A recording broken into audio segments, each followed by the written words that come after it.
மேடையில் அமர்ந்திருக்கும் பெரியாரின் பெருந்தொண்டர்களுக்கும் எதிரே அமர்ந்திருக்கும் பெரியாரின் பெருந்தொண்டர்களுக்கும் என்னுடைய வணக்கம். எல்லாருக்கும் ஒரு சின்ன டவுட் வரும், எப்படி எல்லாரும் பெரியாருடைய பெருந்தொண்டராக முடியும் அப்படின்ட்டு. கையில கயிறு கட்டி இருக்கிறவங்களும் இருப்பாங்க, அவங்களும் பெரியாரின் தொண்டர்கள் தான். ஏன்னா கடவுள் நம்பாம தான் கயிறு கட்டியிருக்காங்க.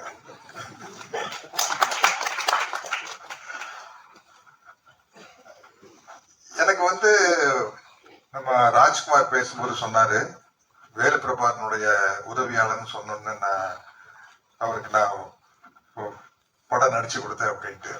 ஏன்னா நான் பெரிய அளவுல வேலுப்பிரபாகரன் சாருக்கு நன்றி கடன் பட்டிருக்கேன். பொதுவா பெரியாரிஸ்டுகள் சமூக மகிழ்ச்சிக்காக பாடுபடுறவங்க. பெரியாருடைய முக்கியமான குறிக்கோள் சமூக மகிழ்ச்சிக்காக பாடுபடுறவங்க. அவங்க எல்லாம் எப்பவுமே ஒரு பெரிய புரட்சிகரமான சிந்தனையோட இருப்பாங்க. எனக்கு அந்த சமூக மகிழ்ச்சியில் அக்கறை இருக்குது. அதை தாண்டி தோழர் விடுதலை ராஜேந்திரன் அவர்கள் சொன்ன மாதிரி நான் எப்பவுமே ஜாலியா இருக்கிறேன் அப்படின்னு பேசுவேன் மேடையில, பெரியாருடைய தொண்டனாக இருப்பதனால் மட்டுமே. ஏன்னா ஏன் இன்னைக்கு நான் அந்த ட்ராக் எடுத்து பேசணும்னு ஆசைப்படுறேன்னா, இன்னைக்கு யூடியூப் அங்க இங்க எங்க பார்த்தாலும் மகிழ்ச்சியோடு இருப்பது எப்படி, இது சம்பந்தமான யூடியூப் எக்கச்சக்கமா வந்துட்டு இருக்குது சோசியல் மீடியால. அப்ப எல்லாருமே மகிழ்ச்சியை நோக்கி அலைகிறாங்க. நான் என்னுடைய தனிப்பட்ட எக்ஸ்பீரியன்ஸ் சொல்றேன், நீங்க மகிழ்ச்சியோட இருக்கணும்னா கடவுள் என்ற கற்பனை உட்பட எந்த விதமான மூட நம்பிக்கையும் இல்லாமல் இருந்தால்தான் மகிழ்ச்சியா இருக்க முடியும். சாஸ்திரம், சடங்கு, சம்பிரதாயம், எந்த பண்பாடு, கலாச்சார நாகரிகம் கூட எனக்கு உடன்பாடு இல்லைங்க. இன்னும் மனுஷ கொண்டுகிட்டு இருக்கிறா, பாலஸ்தீனத்து மேல குண்டு போட்டிருக்கிறேன். இன்னும் பண்பாடு கலாச்சார நாகரிகம் எல்லாம் வளர்ந்துருச்சா? என்ன உடை அணிஞ்சுக்கிறது மட்டும்தான் பண்பாடு கலாச்சார நாகரிகமா? என்னைக்கு ஒரு மனிதன் இன்னொரு மனிதனை கொல்லாம இருக்கிறானா அன்னைக்கு தான் பண்பாடு கலாச்சார நாகரிகம் மலர்ந்ததாக அர்த்தம். அது வரைக்கும் அது மலர்ந்ததாக அர்த்தம் இல்லை. எனக்கு இங்க இன்னொரு ஒரு விஷயம், நான் ஒரு 10 வயசுல இருந்து தீவிரமான மக்கள் தலைவர் எம்ஜிஆருடைய ரசிகர். அவருடைய படங்கள்ல எல்லாமே பகுத்தறிவு சிந்தனைகள் நிறைய இருக்கும். அவரு கடவுளை பற்றி பாடியிருக்காரு. ஆனா அவருடைய படங்கள்ல பாத்தீங்கன்னா பட்டுக்கோட்டை கல்யாண சுந்தரம் போன்ற பாடகர்கள், வசன வரிகள் எல்லாமே பாத்தீங்கன்னா நிறைய இன்னும் சொல்ல போனா கம்யூனிஸ்ட் சிந்தனைகள் அதிகமா இருக்கு. பொது உடைமை சம்பந்தப்பட்ட சிந்தனைகள் அவருடைய படங்கள்ல நிறைய இருக்கும். அந்த வகையில் இவரு பெரிய தீவிரமான எம்ஜிஆர் ரசிகர். பிரபாகரன் அது தெரியாது, அவர் பக்காவா அவர் மாதிரியே நடிச்சு காட்டுவார் என்கிட்ட. அப்படி இருக்கையில அதுல இருந்து விலைய வந்த நாளுக்கு மிச்சம் மீறி இருந்த ஒரே ஐட்டம் இந்த கடவுள் அப்படிங்கிற ஒரு கற்பனை கருத்தியல் தான். அது ஒண்ணுதான் பெண்டிங்கா இருந்தது. அதுல இருந்து என்ன வெளியே கொண்டு வந்தவர் வேலுப்பிரபாகர் சார் தான். அதனால இன்னைக்கு வரைக்கும் ரொம்ப வாழ்க்கையில் எவ்வளவோ கஷ்டம், எனக்கும் கூட கஷ்டங்கள் தனி மனித வாழ்க்கையில் எனக்கும் இருக்குது. பொருளாதார சார்ந்து இல்லை, அதெல்லாம் நல்லபடியா இருக்கிற ஒன்றும் பிரச்சனை இல்லை. அது நான் சொன்ன மாதிரி நம்ம தோழர் மாறன் அவர்கள் ப்ளூ சட்டை மாறன் சொன்ன மாதிரி அதெல்லாம் நேக்கா நடந்துக்குவேன். இதுக்கே ஒரு வாய் தரைக்கல புரட்சி தமிழர் பேரு மட்டும் வச்சுக்க. தயவு செய்து அந்த பட்டத்துக்கு நான் எந்த வகையிலும் தகுதியானவன் இல்லை. இளம் முரசுங்கிறது கொஞ்சம் நியாயம். அந்த முரசும் கூட தொடர்ந்து கொட்டிக்கிட்டே இருக்காது, அப்பப்ப ஆஃப் பண்ணிக்குவேன். எங்க ஆஃப் பண்ணணும் எங்க கொட்டணும் தெரியும். இருந்தாலும் பெரியாரிய மேடைகள்ல தொடர்ந்து நான் இந்த பக்கம் தான் இருக்கிறேன் அப்படின்னு சொல்லிட்டு இருக்கிறதுக்கான ஒரு முயற்சி தான் எப்பவுமே நடந்துகிட்டு இருக்கோம். அப்போ பிக் பாக்கெட்னு ஒரு படம், என்னுடைய மிக நெருங்கிய நண்பர் பாலுன்னு சொல்லிட்டு அவர் நிறைய வெற்றி படங்கள் எடுத்திருக்காரு. சின்ன தம்பி அப்படி அந்த மாதிரி படங்கள் நிறைய, விஜயகாந்த் வச்சு, சரத்குமார் வச்சு, என்ன வச்சு, பிரபு வச்சு எல்லாம் எடுத்திருக்காரு. அவர் பிக் பாக்கெட்னு ஒரு படம் எடுத்தாரு. அதுல ஜிஎம் குமார் தான் டைரக்டர். அநேகமா கதிர் சார்லாம் அதுல அசிஸ்டண்டா இருந்திருப்பீங்க இல்லையா? அதுல ஒரு லிவிங்ஸ்டன், விஸ்வம் எல்லாம் நீங்க எல்லாம் ஒரு மாடர்ன் டீம். அந்த புதுசா பாக்யராஜ் சார் கிட்ட இருந்து வர்றவங்க அப்படிங்கிற ஒரு மாடர்ன் டீம் இருக்கும். ஆமா, ஜீன்ஸ் லூசா, ஒரு ஜிப்பா, ஒரு ஜோல்னா பள்ளி, அது இருந்தா ஆர்ட் பிலிம் எடுக்கிறவங்க. அப்படி ஒரு காலகட்டம் இருந்தது. இந்த பிக் பாக்கெட் நடிக்கிறதுக்கு முன்னாடி இது பிக் பாக்கெட் 1988, 1987 அமெரிக்கால என் தங்கச்சி இருக்கிறாங்க, அங்க போயிருந்தேன்.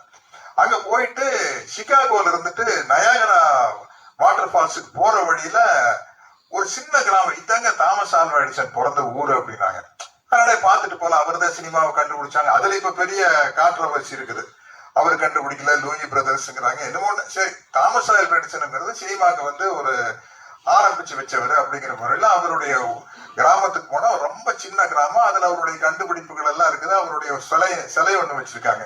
இதையெல்லாம் பார்த்துட்டு ஒரு நன்றியோட பார்த்துட்டு, அப்பா நம்ம சோறுங்கிறதுக்கு ஒரு முக்கியமான காரணம் அப்பா அப்படின்னு ஒரு சந்தோஷத்துல நயகரா போயிட்டு வந்தேன். இது 88 இந்த பிக் பாக்கெட் வந்து கேமராக்கு வழக்கம் கூட தேங்காய் சுத்துட்டாங்க.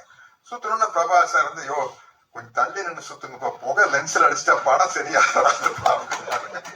சரி எங்கடா ஒரு டைப்பா பேசுறாருன்னு சொல்லிட்டு ஷார்ட்டுக்கு நடுவுல, என்ன பிரபாகர் சார் அப்படின்னா, சார் கேமரா கண்டுபிடிச்சு தாமஸ் ஆல்வா எடிசன் பிறந்த ஊர்ல தென்னை மரமே கிடையாது சார். அவன் கண்டுபிடிச்ச அனுப்புனா இங்க வந்து தேங்காயை சுத்துறாங்க சார். ஏதாச்சும் ஒரு பிளம்ஸோ பேரிக்காயோ ஆப்பிளோ சுத்துனா நியாயமா எனக்கு போன வருஷம் தான் அந்த ஆள் பிறந்த ஊருக்கு போனோம், அங்க தென்னை மரம் இல்ல. இவர் ஏதோ ஒரு விளையாட்டுக்கு சொல்லிக்கிறார்.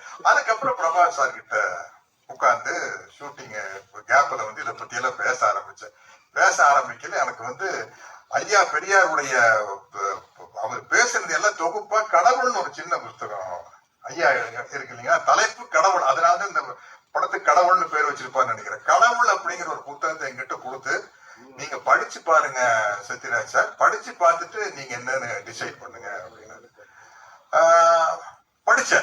படிச்சு ஒரு 2-3 நாள் கொஞ்சம் குழப்பத்திலேயே இருந்தேன். நம்ம பிசினஸ் பார்ட்னர் ஆச்சே கடவுள், பல வருஷமா எனக்கு பிசினஸ் பார்ட்னர். பரீட்சையில பாஸ் பண்ணா மொட்டை அடிச்சிருக்கேன்.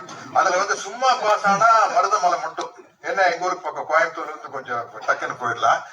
60 மார்க்கு மேல வாங்கினா மருதமலை அண்ட் பழனி, நிறைய வாங்கினா மருதமலை பழனி திருப்பதி, இப்படி எல்லாம் டீல் பேசி இருக்கிறோம். அப்ப நான் நடிச்ச படம் ஒன்னா உனக்கு இது பண்ற அது பண்ற நல்லா பேசி, நம்ம ஒரு பிசினஸ் பார்ட்னர் டக்குன்னு வந்து யாரோ ஒரு தாடி வச்சுட்டு ஒரு பெரியவர் சொன்னாருங்கிறதா இல்லன்னு சொன்னா நைட்டு தூங்கும்போது வந்து கண்ணை கூட்டிட்டு எங்கப்பா போறது அப்படிங்கிற ஒரு பயம். படிச்சுட்டு ஒரு 2 நாள் யோசிச்சு பார்த்தேன். யோசிச்சு பார்த்தோம்னா சுத்தமா கடவுள் நம்பிக்கை போயிருச்சுங்க.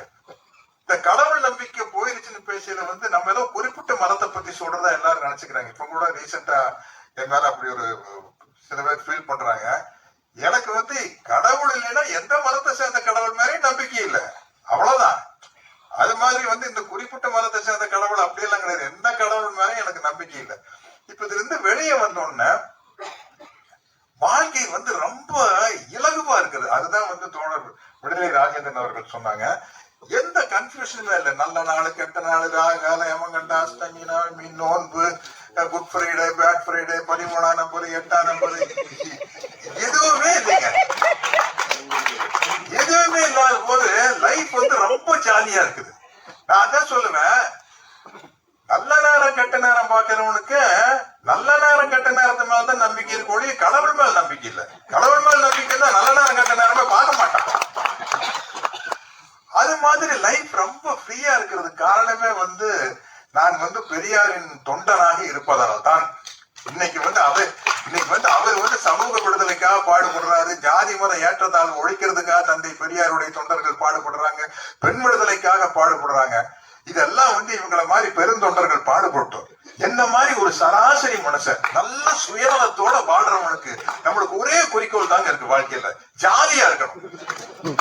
அதுதான் நம்மளுடைய குறிக்கோள். ஜாலியா இருக்கணும்னா எந்த மூட நம்பிக்கை இல்லாம தான் ஜாலியா இருக்கு. ஆகவே தயவுசெய்து யூடியூப்ல பாக்குறவங்க, நீங்க சந்தோஷமா இருக்கிறதுக்காவது ஒரு பகுத்தறிவாளரா இருங்க, வேற எதுக்காக சமூகத்தை திருத்தறதுக்கு, சமூகத்துக்காக பாடுபடுறதுக்கு அவங்க எல்லாம் பண்ணிட்டு நம்மளுக்கு ஏங்க அந்த வேலை. நம்மள மாதிரி ஒரு சாதாரண மனுஷன் சந்தோஷமா ஜாலியா எந்த குழப்பமும் இல்லாம இருக்கணும். ஒண்ணும் இல்ல, நம்ம நடிக்கிற ஒரு படம், அந்த படம் ஓடலன்னு சொல்லி வருத்தப்படுறோம் இல்ல, ரிலீஸ் ஆன அன்னைக்கு அதே படத்தை நீ 3 மாசம் கழிச்சு போட்டு போட, இத்தனை நாள் ஓடுறதே பெருசுன்னு உனக்கு தோணும். அந்த மாதிரி ஒரு படத்தை எடுத்துட்டு கவுண்டமணி அந்த மாதிரி நீ பெடல் போட்டீங்கன்னா எப்படா ஓட அந்த படம், மறுபடியும் பார்த்த அந்த படம். ஆகையினால வந்து நீ வந்து கடவுள்கிட்ட வேண்டிக்கிறது எப்படின்னா, ஒரு வார்த்தை இடையில போடுவோம், எப்படியாவது பரீட்சையில பாஸ் பண்ணுவோம், படிச்சா பாஸ் பண்ணுவேன், எப்படியாவது வியாபாரத்துல லாபம் வரணும், நல்லபடியா கவனிச்சுன்னா லாபம் வரும், எப்படியாச்சும் என் படம் ஓடணும், நல்லா எடுத்தா ஓடியா, இதை எடுக்கலையே, அப்படியே ஒரு தெளிவான சிந்தனை வந்து ரொம்ப மகிழ்ச்சியா இருக்கிறதுக்கான ஒரு விஷயம். ஏன் சொல்றேன்னா, வேலு பிரபாகர் சாருக்கு நான் ஃபோன் பண்றேன், இப்படி ஹாஸ்பிட்டல் அட்மிட் பண்ணிட்டாங்கன்னா அவருடைய நம்பர் இருந்தது. ஃபோன் பண்ணேன். ஃபோன் பண்ணோம்னா நம்ம பொதுவா இந்த மாதிரி ஹாஸ்பிட்டல் இருக்கிறவங்களுக்கு ஒரு ஆறுதலா 2 வார்த்தை சொல்லலான்னு ஒரு தைரியம் சொல்றதுக்காக பேசுவோம் இல்லையா.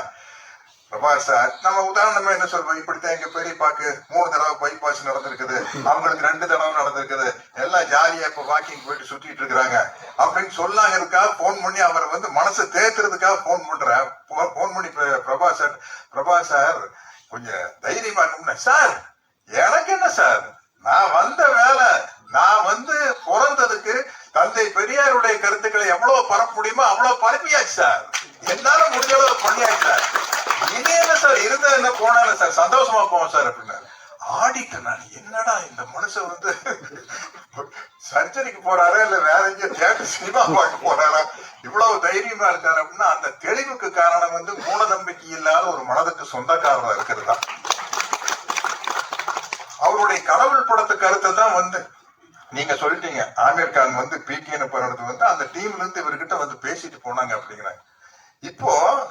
இப்ப நம்மளுக்கு முன்னாடி ஒரு முக்கியமான கடமை இருக்குது. வேலு பிரபாகர் சாருடைய கனவுகளை நனவாக்குவதற்கான கடமைகள் என்னன்னா, இன்னைக்கு நம்ம சங்ககிரி ராஜ்குமார் அவர்கள் வெங்காய படத்து டைரக்டர், நம்ம தோழர் ப்ளூ சட்டை மாறன் மாதிரி ஆளுகிட்ட எல்லாம் நான் என்ன சொல்றேன்னா, இன்னைக்கு வந்து உண்மையிலேயே சென்சார் ரொம்ப கெடுபடி ஆயிடுச்சு.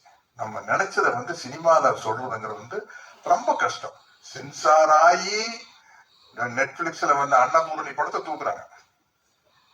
அப்போ நம்ம இந்த சோசியல் மீடியா மூலமா தான் இந்த பகுத்தறிவு சிந்தனைகளை பரப்பக்கூடிய ஒரு சூழ்நிலை இருக்கிறோம். ஆனா இன்னைக்கு நம்ம ஆளுகள்லாம் டீமுகள்லாம் சூப்பரா ரெடியாகி யூடியூப் சேனல்ல வந்து பின்னி பெடல் எடுக்கிறாங்க. அது விவாத மேடையில எல்லாம் போய் உட்கார்ந்தாங்க வச்சுங்க, நம்ம தோழர் மரிவதன் மாதிரி ஆளுகள்லாம் ஒண்ணு பேசுறதுக்கே வழி இல்லை.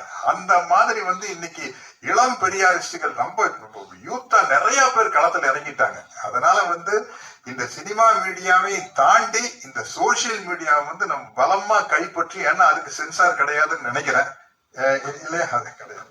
அந்த சோசியல் மீடியா மூலமா வந்து ஐயாவுடைய கருத்துக்களை மிகப்பெரிய அளவில் கொண்டு போகணும். என்னுடைய முறையில் வந்து நான் ஐயாவின் கருத்துக்களை இப்படித்தான் சொல்றேன். நீங்க வாழ்க்கையில மகிழ்ச்சியா இருக்கணும்னா தெளிவான சிந்தனை தேவை. தெளிவான சிந்தனை தேவைன்னா எந்த விதமான மூட நம்பிக்கையும் இல்லாம இருக்கணும். எந்த விதமான மூட நம்பிக்கையும் இல்லாம இருக்கணும்னா நீங்க ஒரு பெரியாரிஸ்டா இருந்தா தான் முடியும். அதனால சுயநலமாக கருதினாலும் கூட நீங்கள் வந்து ஒரு பெரியாரிஸ்டா இருந்தா வாழ்க்கையில் மகிழ்ச்சியா இருக்கலாம். அந்த பாதையை எனக்கு போட்டு கொடுத்த என்னுடைய அன்பு தம்பி, அவர் என்னோட 2 வயசு சின்னவர், வேலு பிரபாகரனுக்கு இந்த நேரத்துல அவருடைய குடும்பத்தாருக்கும் சேர்ந்து என்னுடைய அனுதாபங்களை தெரிவிச்சுக்கிறேன். ஏன்னா வந்து ஒரு குடும்ப சப்போர்ட் இல்லாம இந்த மாதிரி ரேஷனல் திங்கிங்குள்ள போறது ரொம்ப கஷ்டம், ரொம்பவே கஷ்டம். அது வந்து ஒவ்வொரு பெரியாரிஸ்டுகளை உணர்ந்திருப்பாங்க. அந்த அவருக்கு ஆதரவா இருந்த குடும்பத்தாருக்கும் என்னுடைய நன்றியை கூறி விடைபெறுகிறேன். வணக்கம். ரொம்ப நன்றி சார். சத்யநாராயண சார் நகைச்சுவையா சொன்னாரு, நான் ரொம்ப சுயநலமா இருக்கிறேன், நான் இந்த இதுலயே நான் கலந்துக்கிறதுல அப்படின்லாம் சொன்னாரு. உண்மையிலேயே அது 1% கூட உண்மை இல்லைன்னு தான் நம்ம சொல்லணும். ஏன்னா என்னைக்கோ பிட் பாக்கெட் காலத்துல வேலு பிரபாகர் சார் செய்த அந்த ஒரு புரட்சியா அந்த மாற்றத்துக்கும் இன்னைக்கு வரைக்கும் நன்றி கடனா அவருடைய இறுதி நிகழ்வுகளையும் வந்து அவர் கலந்துகிட்டு இன்னைக்கும் அந்த நினைவேந்தல வந்து இன்னைக்கு சத்யராஜ் சார் வந்து இந்த இடத்துல உட்காரலாம், அந்த நிகழ்ச்சி இவ்வளவு பெரிய சிறப்பாகவும் இவ்வளவு அருமையா நடந்திருக்காரு. அவ்வளவு ஒவ்வொரு இடத்துல இந்த கிடைக்கிற வாய்ப்புல எல்லாம் பெரியார் கருத்துக்களை பேசிக்கிட்டு இருக்கிறவர் வந்து அவர் நகைச்சுவையாவும் தன்னடக்கத்தோடயும் சொல்றாருன்னா, 1000 பெரியார் மேடைகள்ல பேசாதத ஒரு பிரபலமான நடிகர் பேசும்போது அந்த தாக்கம் உருவாகும் அப்படிங்கிறத நம்ம சோசியல் மீடியால பார்க்கிறோம். அவர் நகைச்சுவையா சொல்றாரு, ஆனா பெரியாரியலுக்கு கிடைத்த பொக்கிஷம் அப்படின்றதான். ஏன்னா அவரோட அந்த பொக்கிஷம் அவருடைய விரலிலேயே இருக்கு. பெரியார் ஐயாவுடைய மோதிரம் வந்து அவருக்கு கிடைச்சிருக்கு. அப்படி ஒரு பொக்கிஷம் நமக்கு கிடைச்சிருக்காரு. அதை அவர் சொன்னதெல்லாம் ரொம்ப தன்னடக்கத்தோட தான். ரொம்ப மீண்டும் ஒரு முறை உங்களுக்கு எங்களுடைய நன்றிகளை தெரிவிச்சுக்கிறோம் சார். ஐயா சொன்ன மாதிரி இங்க வந்திருந்த பேச எத்தனையோ நினைவுகள், அவரை பத்தின நினைவுகள் எத்தனையோ நினைவுகள் இருக்கும். வேலு பிரபாகர் சாரோட பயணிச்சவங்க எல்லாரும் வந்திருக்கீங்க. இங்க இருக்கிறவங்க எல்லாருமே இந்த மாதிரி அவர்கிட்ட அசிஸ்டன்ட் டைரக்டரா, கேமராமேனா, டெக்னீஷியனா இருந்தவங்க தான். எல்லாருக்கும் பேசணுங்கிற ஒரு எண்ணம் இருக்கும். ஏன்னா முக்கியமான தலைவர்கள், முக்கியமான சத்யராஜ் சார்லாம் இன்னைக்கு வந்து வரணும்னே அவசியம் இல்லை, இன்னைக்கு ஓய்வு எடுத்திருக்கலாம். ஆனாலும் வந்து நமக்காக இவ்வளவு நேரம் பொறுமையா காத்திருக்காருன்னா நம்ம அவருடைய நினைவுகளை ரொம்ப சுருக்கமாகவும் ரொம்ப கிருப்பாவும் முடிக்கணும் அப்படிங்கிறதுனால ஒரு சில சிலருக்கு உங்களுடைய நினைவுகளை பகிர்ந்துக்கிறதுக்கான வாய்ப்பு இல்லாம போயிருக்கலாம்.